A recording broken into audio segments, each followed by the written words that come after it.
Hello again and welcome back to our course on PowerPoint. In this section I'm going to give you an overview of the desktop screen and the views.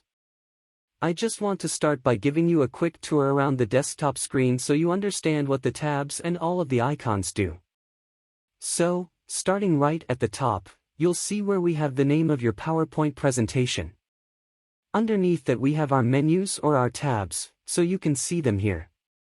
Currently, I'm clicked on Home and that gives me different groups which contain different groups of commands that I can use.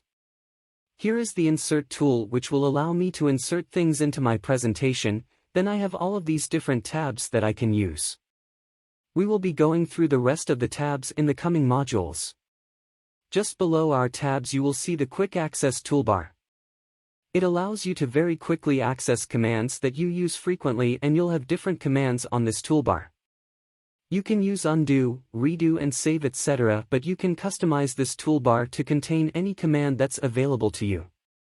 Now, if I go across to the little drop-down arrow at the end here, I can customize the Quick Access toolbar. You can add the tools you use the most or, if you think are going to come in handy, you can add them to the toolbar.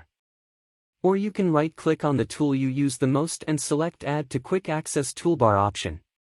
What I've then got is in this first list where it says Popular Commands, I then have all of the commands. I can click the drop-down and I can select all commands and that will give me a very long list of every command available in PowerPoint in alphabetical order, and what I can then do is I can then find the command that I want. I also have a little tab display options button where I can choose to hide/show the tab, and that just gives me more screen real estate with which to work in my PowerPoint presentation. Next to that option, I have the minimize button. I also have the restore down button and the close button in the top corner. You can see the rest of my slides on the pane on the left-hand side. You can choose which slide you want to go to or see which slide you are currently working on, etc. At the bottom of here you can choose the spell check tool to check any spelling or grammatical mistakes you have on your documents. There is a notes tool here, which will allow me to add a notes pane display at the bottom.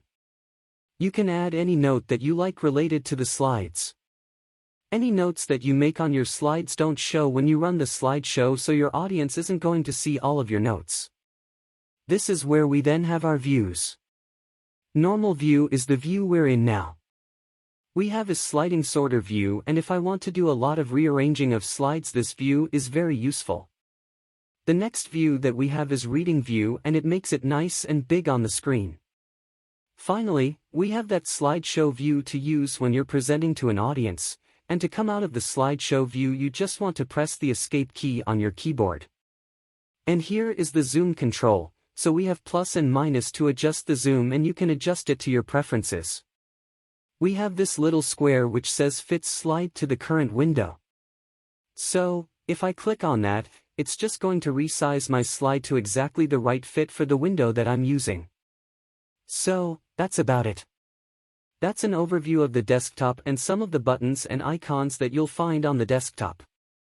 So, in the next section I'm going to set you an easy exercise, just to get familiar with the interface before we move on to the next section. So, I will see you then.